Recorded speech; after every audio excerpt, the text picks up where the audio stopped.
It's going to go public, so that you can share with your friends, and of course share with any Facebook groups at all that are out there that may want to participate.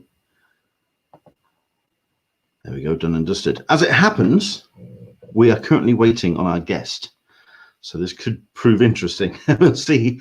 Apparently he lost a little bit of track of time, which I can understand. It's a little bit, it can be early doors, but he's getting himself sorted. And there he is in the background. Hello there, Christopher. How are you?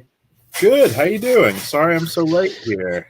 Don't worry about it. I'm actually showing a little bit of the meat behind the sausage, as it were, because we do usually have this full screen, just to let everybody know that we are going to get cracking on with the show pretty soon. But no, it's great to have you here. Thank you very much indeed for coming up, because we did get the chance to talk beforehand. But yeah, we'll take the 40 seconds left to remind you that we do have some great guests coming up for the first half of next month. We have still got some spaces, however, and we are still looking for nominations. Anybody that you would like us to talk to on Talking Con, please do jump in and suggest anybody that we can talk to. We have continued to reach out to CCI. We keep getting requests to get David Glanzer on the show. He does seem a little bit reticent to talk to me, but what can you do? Yeah. But I can understand he's not in a talkative mood at the moment. I can imagine they're incredibly busy in the CCI office trying to put together their online efforts. But we'll talk about that obviously at a later date on the next show. But welcome along to Talking Con, a cup of tea with an Englishman in San Diego. Thank you very much indeed to everyone who's watching. We've got a whole bunch of people who are already in the viewing, and we've got Into the Blue Mist already. Hello, folks. Too damn hot today. It is. It's blistering out there here in the UK as well. What can we do? It's summertime, and at this point we should be meeting up and going out to conventions and stuff.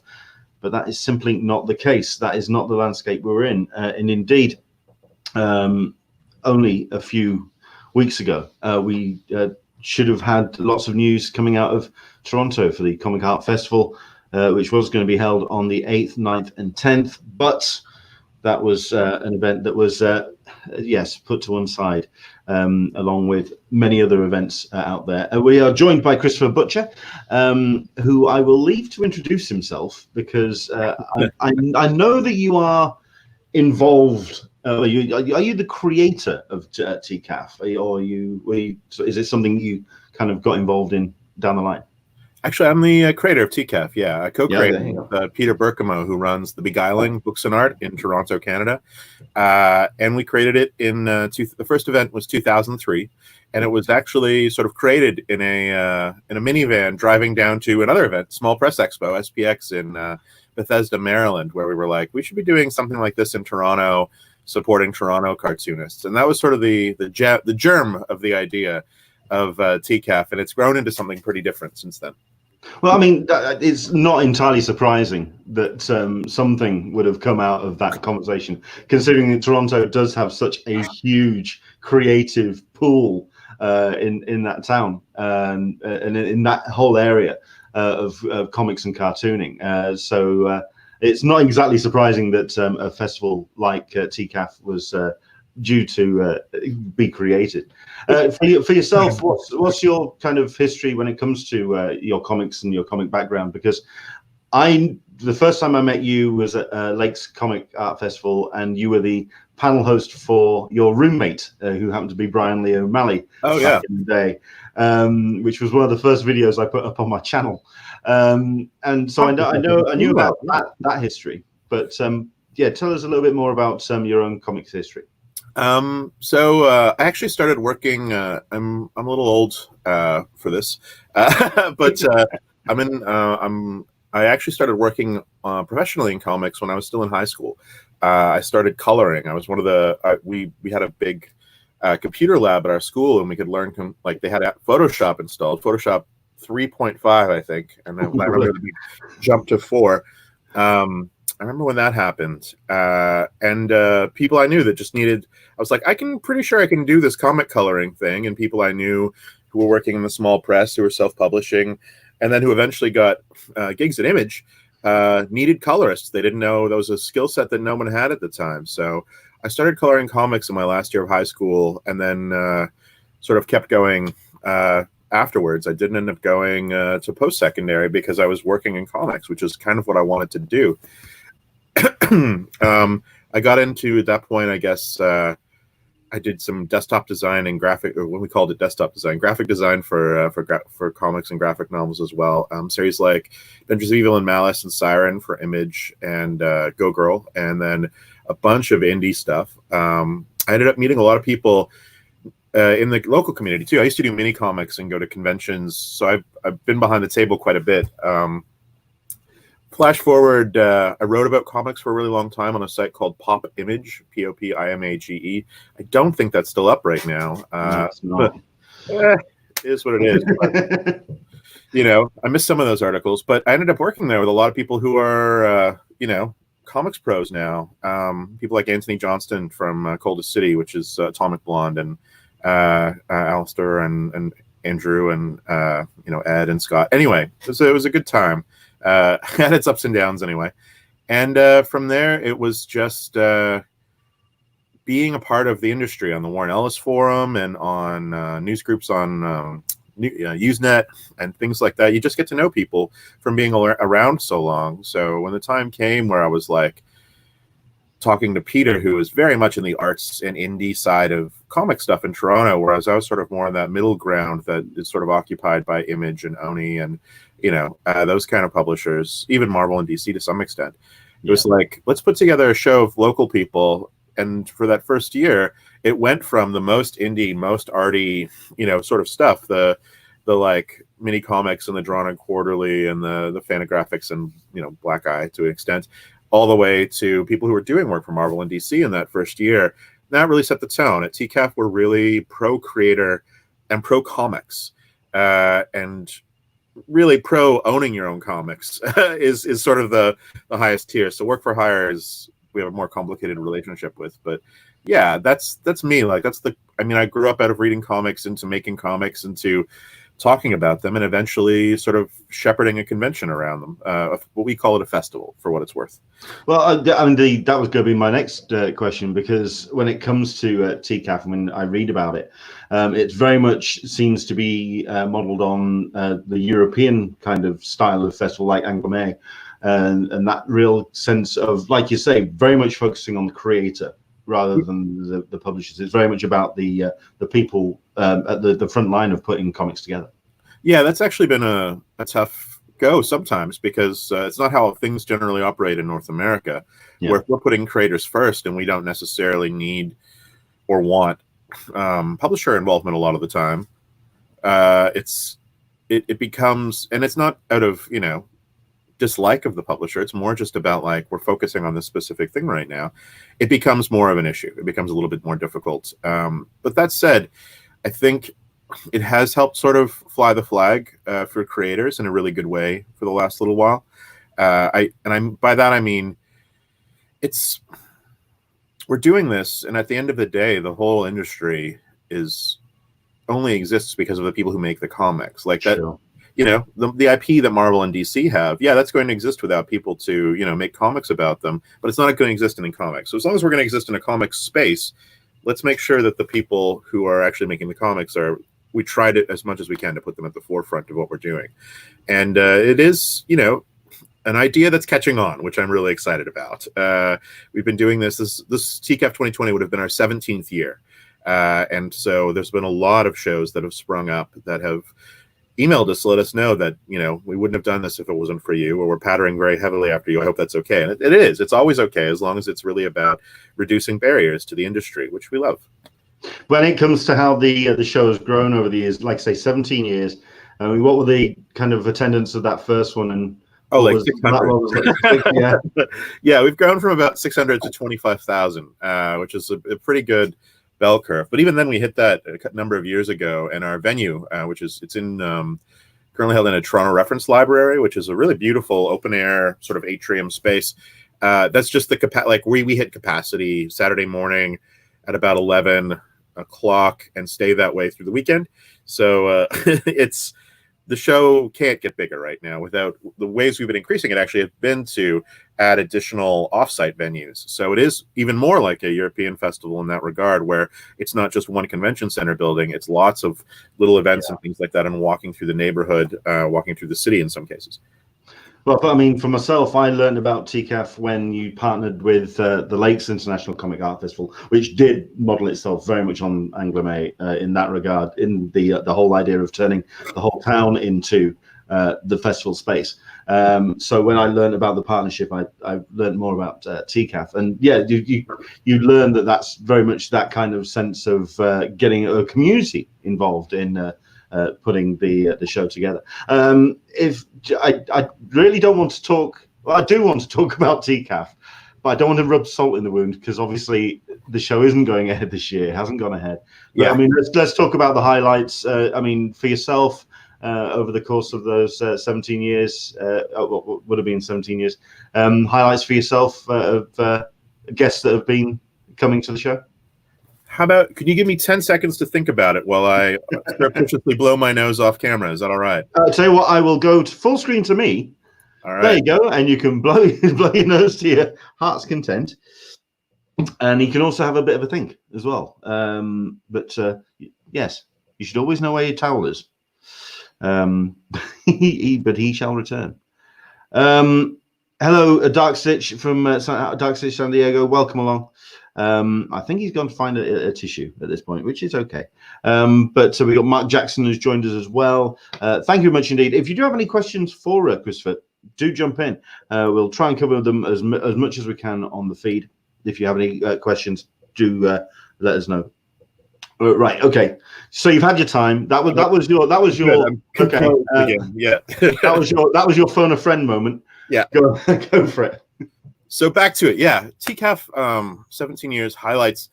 I think there was a couple of years ago where we'd been in the library since 2009, but the library immediately started renovations. So every year for the first few years of TCAF, we were moving into new spaces, or spaces that we've been used has been taken away and like destroyed in order to be rebuilt, or whatnot. And I think it was 2014 or 2015 was the first year that I felt like maybe 16 even, every single thing that we were doing hit. Like, it hit the way I wanted it to, hit the way that the team wanted it to. And the exhibitors, the people that were involved, were just thrilled. It was the first time where it was like, this is exactly what I saw. And it was nice. I've been going through, because TCAF's been canceled, as we all know. Yeah. I've been going through videos that have been produced by media. We've been putting up on our very new, very small YouTube channel, which is Toronto Comics. And there's a national TV network that would come and do an article, a video article on TCAF every year. And I've been watching those and just seeing the festival grow and seeing how people talk about it. And that 2015, 2016 year was just like, yeah, that was the good one. It was pretty incredible, actually.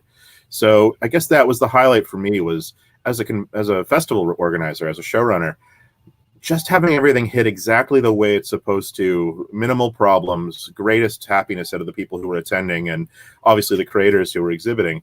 Yeah, for me, that's probably the biggest highlight. Although there's, I've gotten to meet almost every creator I've wanted to meet. I've gotten to travel the world because of TCAF, as we sort of spread the message, not just, to Lakes, which is great, beautiful, and a great show. But like, we get to go to Germany, which is also, I never thought I'd get to see in my young life. We're doing stuff in Japan. We're doing stuff with Colombia and Chile. We're doing stuff all over the world now, and trying to promote Canadian creators, trying to give this idea of festival running and the arts and making it free and accessible. It's all highlights. When I'm on an interview, it's the lowlights come, at darker times of the day. But it's all highlights right now. Well, I mean, we'll get into those in a second, because let's cover why the main reason why you're here. But first things first, a quick question, just as a diversion into the Blue Mist. Toronto is an amazing city. Is the hairy tarantula on Yonge Street still there?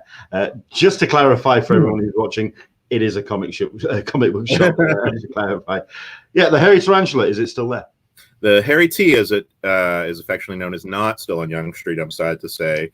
It did close, and then I think it reopened. Well, sorry, I know it reopened really, really far north, still on Yonge Street. Yonge Street is the longest street in the world in Toronto. Who knew? But yeah, it opened really, really far north on Yonge Street. And I don't know that that is still open because of the COVID situation. But weirdly enough, Silver Snail, which is another Toronto shop institution, moved like 7 doors down from Yonge Street on the other side of the street when they had the same real estate problems that everyone in Toronto has, which is their landlord sold to have it torn down to make condos. So that was a little strange where suddenly there was like 6 shops on Yonge Street for like a very narrow window of time. And then it all changed right away too. But including ours, including Page and Panel actually is on Yonge Street now too. So there you go. Yeah. Well, I mean, let's get into it then, because I mean, like I said at the top of the show, the festival itself was due to take place on that weekend. I think it's the first weekend of the month, and obviously the decision to cancel. I can imagine that took place rather early on because it was obviously that was right in the middle of the kind of the what we consider the peak at the moment of the pandemic. So I can imagine that decision was relatively easy to, well, not easy to make, but it was understandable to make at that time. So I was actually out in Portland in February. I'm actually one of the other things I'm doing right now is I'm editing a graphic novel series for Oni, and it's Achewood. It's an awesome, but also very popular online comic strip. And I was in Portland in February, and we were making plans for Emerald City, and because there was going to be some debuts and some announcements and some panels there. And Emerald City is much earlier on the calendar than TCAF. Yeah. We were talking about like the plans, and it was like, well, what about this coronavirus thing that we're hearing about? We keep hearing about on the news? Yeah. Should we have a contingency plan? It's like, well, obviously we're not going to send anybody if it's unsafe, and we'll wait and take our lead from Emerald City. And that really put the bug in my ear about, thinking like, is this going to be a situation that's taken care of by May? And then for us, it was really just about like, at the end of the day, we run comic festivals. We're not health officials. Yeah. We're not pandemic response team.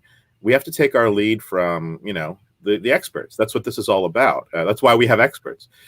So we listened to the city, we listened to public health, and we went from gatherings are still okay, increased sanitation measures and disinfecting, to I don't think you should do this, to literally no. And we called it pretty early compared to our compatriots, pretty far out, because we realized that this was getting bigger than us, much bigger than us. And we're all in it right now. We can see that. And we were having conversations with other festivals to see what they were doing. We were having conversations with the big anime convention that we work with, and a couple of other things. And we were watching to see what the situation was. But yeah, we canceled, and we canceled it at pretty great risk to ourselves. We had signed contracts with lots of vendors, with hotels, with venues. But we still had to cancel. And so in doing so, we took on an enormous financial risk and burden, which was not a fun time to suddenly be like, we owe more money than we could possibly make over the next year without TCAF happening now that we've canceled. And luckily, we've been able to work hard and sort it out for the most part, but there was still some costs. There's still things that we paid for, and people that we paid and were happy to pay. That none of that money's coming back in. Yeah. So, and not only that, but for us, we have a festival shop in addition to running the festival one time a year. We have a festival shop that runs all year. It's called Page and Panel. Here you can see its fundraiser. It's not just we've been closed for 2.5 months and soon to be 3.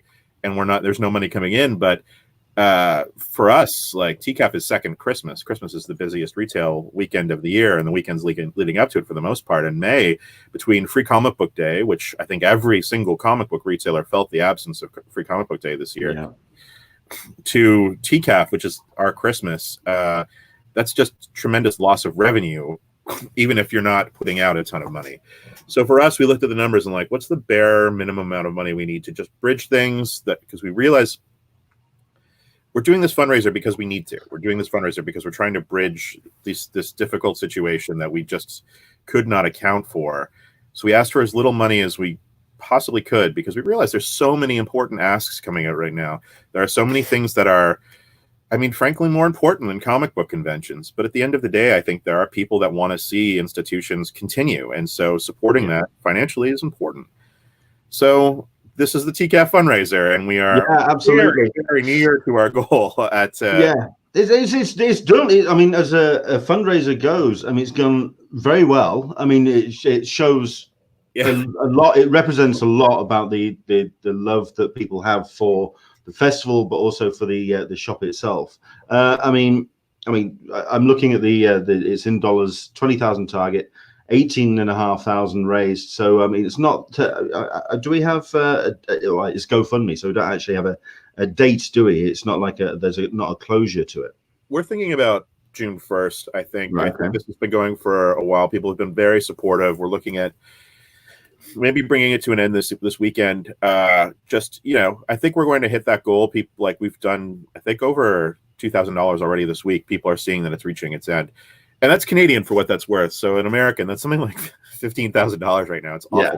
But yeah, it's just, yeah, we want to make sure that we have some continuity in running this business. We want to support, like, we want to continue to support the people that have supported us. And we're looking at ways to actually make this safe and make this easy to return to. But yeah, it's tough. It really is. Retail is tough all over right now. The venue where our store is actually in Toronto Reference Library, which has been ordered closed by the local government. So even our building is closed. So even if we were open, I don't know, our traffic would probably be at about 5% of what it normally is. Well, that was going to be what I was going to ask. I mean, we've just come from watching the UK Prime Minister make his announcement of soft opening here in the UK, and I was going to ask what the procedure is, or what it's currently like in Canada. What they're talking about is over the course of the next week and a half, they're going to be opening up stores for or non-essential stores for retail, and finally getting some kind of businesses back up into speed.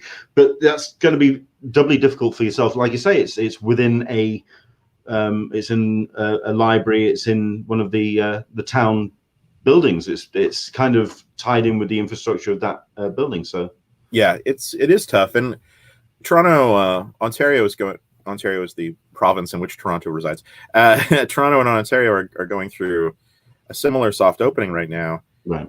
And even though Canada is in a different, I think, place than a lot of places in the world in terms of its COVID-19 response and the infection rates and things like that, it seems premature to me. And I think it's only opening due to business reasons, due to the fact that the government isn't interested in supporting small businesses in a continuing way like this. Like, if they can do a soft open and then move to a full open while people social distance, then they don't necessarily need to keep paying out the unemployment benefits, or, you know, the small business benefits and things like that. And that's kind of a crappy reason to reopen things. You kind of want to reopen things because it's like people are healthy and people are safe. Yeah. So we've taken the step right now that we are not going to open the doors until, you know, things are fully in remission and the cases are going down. And it's not where we're at right now. We've leveled off just barely. We're expecting another spike next week because of some dumb stuff. Yeah, it just is. It is what it is, and it's a hard thing to manage. But at the end of the day, we want to stay safe and healthy. We want our eventual employees, when they come back, to stay safe and healthy. So, yeah, it's tough. Because we had Jared from OK Comics here in Leeds on the show about a week and a half ago, and he was slightly positive. Well, he was positive. He was very enthusiastic about getting books back out. He was doing a lot of mail order stuff, and he was very much looking at stock finally coming back into the building.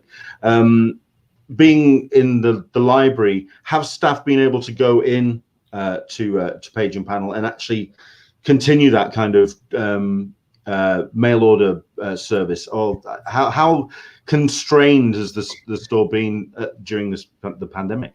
So Page and Panel has an exterior entrance in addition to the entrance through the library. So we've actually been able to still access the store. Our partner store, which is the Beguiling, which is one of our sponsors, moved really quickly and put a full bookstore online, and they've actually been shipping books to people and serving people in Toronto. It's pretty amazing, I gotta say. They've really been putting work out, like material out there, and they're really excited that there's new Weekly Diamond comics coming back in as well. But they aren't allowing people in the store either. Frankly, they're doing curbside pickup. They're doing excuse me, delivery. Okay. I think we all have to make decisions for ourselves about what is or isn't the best thing to do right now. And here in Toronto, it feels very much like this is not really over, and no matter how bad people want it to be over. So we are doing, so Page and Panel is now open. If you go to TCAF Shop, TCAFSHOP.com, we are adding stuff that doesn't overlap too badly with what the Beguiling's already doing, that is from our stock right now. And we are receiving new stock. We just put up a bunch of new stuff. So TCAFShop.com. And we're doing local mail order, international mail order. You can come and pick up your stuff at the store. We're open currently Wednesday to Saturday, and I think it's going to go to Tuesday to Saturday next week. We're trying to do everything we can that still maintains effective social distancing and doesn't put people at risk, either us or our customers or our staff. And that's actually been a huge boom. We opened that in the last couple of weeks, and we're really unbelievably grateful that anyone has donated to the shop and the GoFundMe and things like that. But I think a lot of people are just also happy to support us by making purchases through the online store, which is, you don't really see those revenues in the GoFundMe, which is probably good. And people have been really supportive there as well. People have reached out and been really supportive to us, personally, and people are like, I really don't like GoFundMe for X, Y, or Z reason, and then they some money, or they it's unbelievable, actually, the number of people that have supported us. And actually, we did have and then yesterday we launched even something new. TCAF is still going in a lot of capacities. Maybe we should talk about the TCAF 2020 hashtag. We quickly tried to move as much as we could online as we watched and saw and waited and tried to just see what was going to happen. And it's been kind of working. So we have this hashtag called TCAF 2020, and basically been posting material related to the people who would have, the creators and the publishers who would have exhibited it at the show. And it's Twitter, Instagram, Facebook, YouTube, podcasts and video casts like this. I saw the Erica Henson one from was it yesterday? Yeah, that was actually we did a lot of fun. The Squirrel Girl panel with Erica Henderson and Ryan North and Derek Charm and Will Moss. So we did a panel there as part of the TCAF 2020 hashtag, but we also did this tweet storm on the weekend of, I know tweet storms are perhaps a little passe now, but we did this tweet storm on the weekend of TCAF, May 8th, 9th, and 10th, and we actually got TCAF 2020 trending in Canada. It was like nice. Top 3 in Toronto and then number 8 in Canada or something like that. And it was just like, oh, okay. That's cool. People are still paying attention. And it was creators posting in that tag, talking about their work that they would have had at the festival or their online shops and things like that, which is the most important to me. But also, there were so many people that had attended TCAF that were like, oh, TCAF 2020, we're sorry it can't happen this year, but I remember this awesome thing that I got to do because of TCAF, or this creator that I met, or, meeting my friends every year, just walking the aisles. People sharing really positive memories. What could have been a really downer weekend, the weekend that TCAF was supposed to happen, ended up being really lovely for a lot of us who work on the festival to see all these positive, wonderful feelings about the show be spoken about was really quite nice. And, everyone talking about it and using that hashtag also kind of raised awareness of the creators that were in the threads. That was really good. And speaking of creators, I just sent you a link right here. I was just about to bring it up on the screen. You see, we're in Sicapasso, so I like it. It's good. Yes, it's the 2020 Digital Showcase. Bring that up because see this gorgeous artwork. Yeah, that would have been one of the posters by Shirahama Kamome Shirahama, sorry, Japanese author who does a series called Witch Hat Atelier from Kodansha. She did this amazing poster for us, and we're so thrilled. And we've used it here for the cover of our digital showcase. It's a stunning piece of work. I mean, yeah, who doesn't love a dragon? I mean, come on. Yeah, I mean, just it's a hell of a book as well. I mean, 432 pages. It's a nice weighty piece of text you've got going on there, and some real. Also the fact that it is a case of you can pay what you want and what you feel that you want to donate, and I think that's the whole Gumroad infrastructure is a way that to go ahead with putting that book together. Yeah, we were, one of our staffers, Dylan, was like, "What if we did a book?" And I remember the old SPX anthologies, and I have fond memories of them myself, but they were also tremendous amount of work, really difficult to sort of put together and to distribute, and not everyone loved them, and not everyone loved everyone. But the idea of doing a digital book, I think, that spun out of that was such a good idea.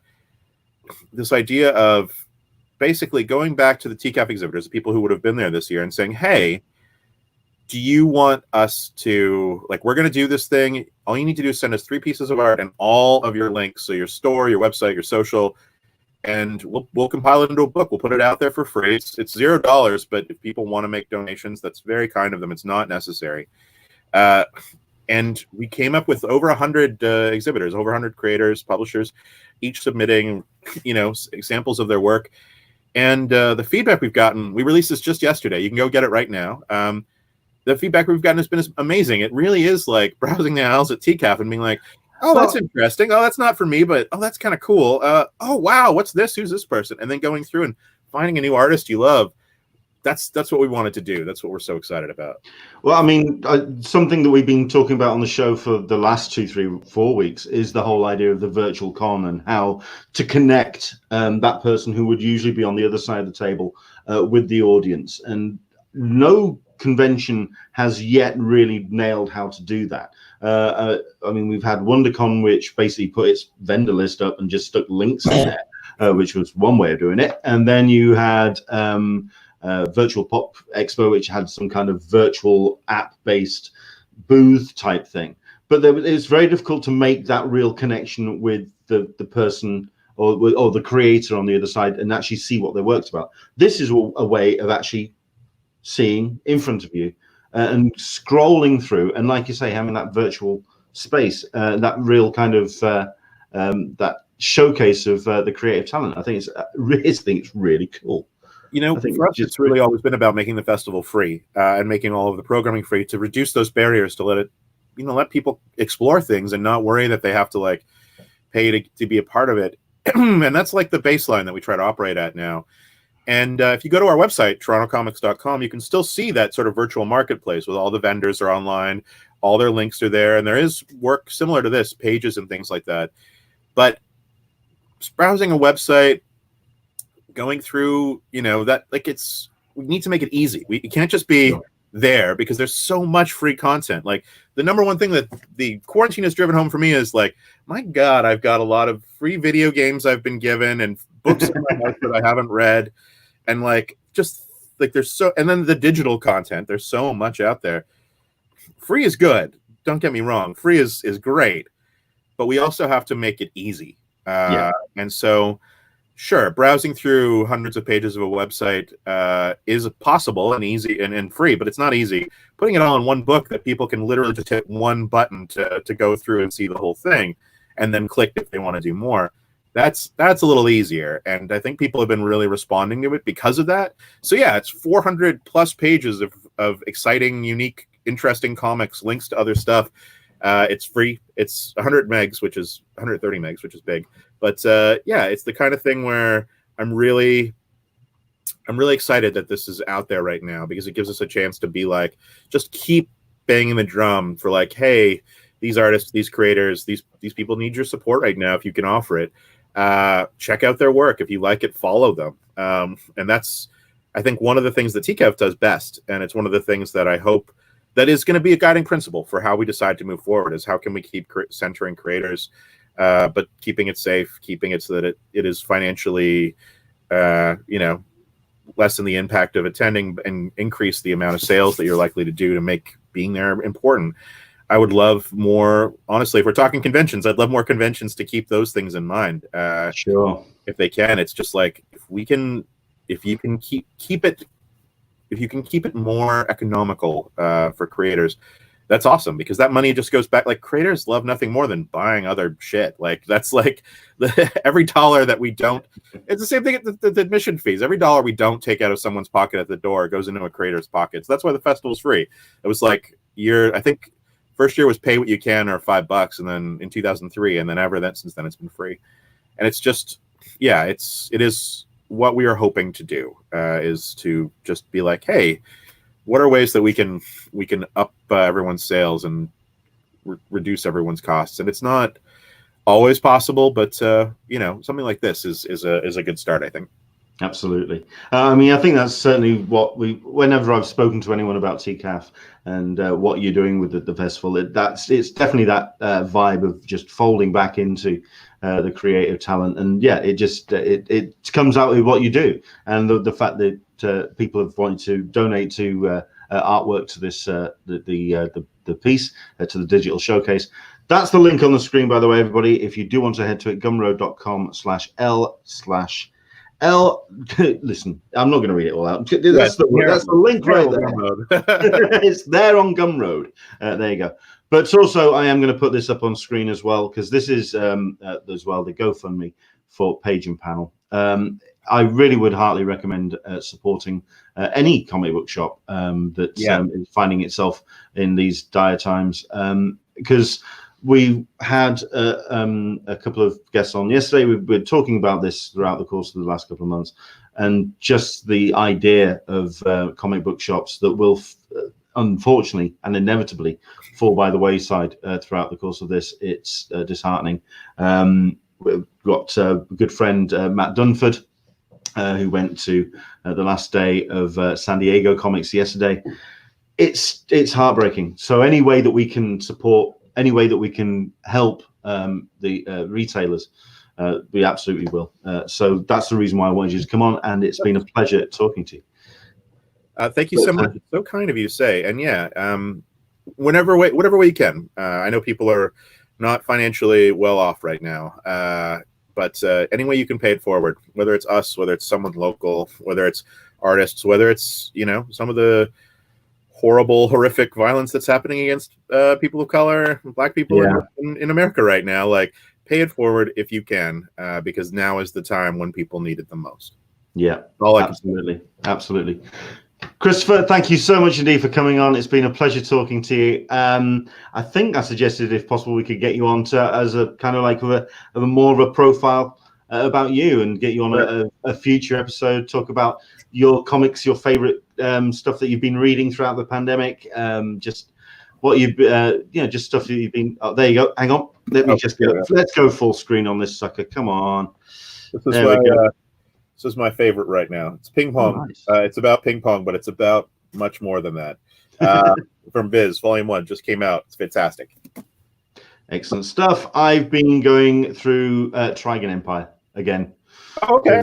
That's just it's kind of like comfort food, but it's what I've been rereading. So there we go. Excellent stuff. Well, thank you so much for having me. Listen, Christopher, it's been a pleasure. Thank you very much indeed for coming on. Awesome. Have a good one. You too. Take care. Excellent stuff. Once again, let's stick that link back up on the screen. GoFundMe.com/F/page-and-panel. Do go support. It's the final couple of days. Like you say, he's going to be bringing the GoFundMe to a close after the weekend. But any way that we can reach them over the line of that 20,000, we'd love to have that happen. So there you go. That's been our incidental show. Thank you so much indeed for Chris for coming on.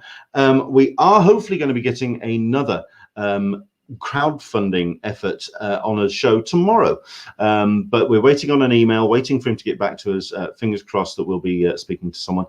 If not, we're definitely going to be back on Sunday. We're going to just bring this up on screen, because we have ourselves some great guests coming up very shortly indeed when it comes to creators here in the UK. Our last show of the month is going to be Robin Jones and Mark Jackson. Robin Jones, of course, is an award-winning cartoonist here in the UK. Mark Jackson is not only a cartoonist, that is very much somebody who is looking forward to bringing in the next generation of readers with some great children's cartoons, but he's also the organizer of Mac Pow. So two great guests. We're going to have them on the show. I think we'll actually have them both on at the same time and have a bit of a conversation about how the UK creative team, especially the independent creators, have been putting together and surviving throughout the course of the pandemic. So that's going to be a cool show. That's going to be 10 a.m. Pacific, 1 p.m. Eastern, 6 p.m. GMT with Robin Jones and Mark Jackson. And like I say, we are putting together our list for next month. We have got ourselves Louise Saul and freshly addition to the lineup, Dave Taylor, who is a comic artist. He wants to come on and talk about what he's been up to. So we're going to have those two. Louise Saul, by the way, is a writer and also a cosplayer. So she's going to be talking about cosplay in the age of pandemic. I'm going to get into a whole bunch of stuff about certainly the shows that she hasn't been able to go to and how cosplayers are going to be looking to return to some kind of normality post-pandemic. Sunday, the 7th of June, I'm looking forward to talking to Fred Van Lente, a very, very cool guy. And certainly the last time I spoke to him was when he was just releasing his book, The Con Artist. Looking forward to talking to him, but also Tina Gann as well, who is an old friend of the show. It's going to be great to have her back on. She's a youngish old friend of the show, but you get the idea. Red Dot Diva is going to be joining us on Sunday, the 7th of June. Wednesday, the 10th, we're going to be having Alex Packnadell going on, somebody who I've been a huge advocate for some time. Basically, if you can, how can I put this without really building this up? The next Kieran Gillen, I'd say he's possibly up there. He's a guy that is, when it comes to world building and when it comes to incredible storytelling, Alex Packnadell is definitely on the star on the rise. So definitely looking forward to him, talking to him. Now, something that came off the back of Wednesday's show, which was our chat with Russ Burlingame and Mike Avelia. Basically, everyone really enjoyed that show. And basically, they turned around and said, is there any chance we can get those two back? We are going to do our best to get them back on Sunday, the 28th of June. I'm not going to make it a regular last Sunday of the month show thing, but I wouldn't complain if it happened. Let's put it that way. Two great guys. It'd be good to have them back on the show, but we're looking at getting them on Sunday, the 28th of June. Let's look at those other 4 dates then. Let's see if we can get some guests on, and that's down to you. Get back to me. Tweet me at Englishman SDCC. Let me know if there's anyone that you want us to get on the show, and of course, any way that we can get them on and talk cons and talk comics, we'll do our best. Thank you very much indeed for watching. Take care. Keep your eyes open. Make sure you've subscribed. Make sure you hit the like button on the button as well. Make sure you hit notifications because we may have another additional episode tomorrow on Talking Con, a cup of tea with an Englishman in San Diego. For myself, Leonard, take care and enjoy the rest of your night.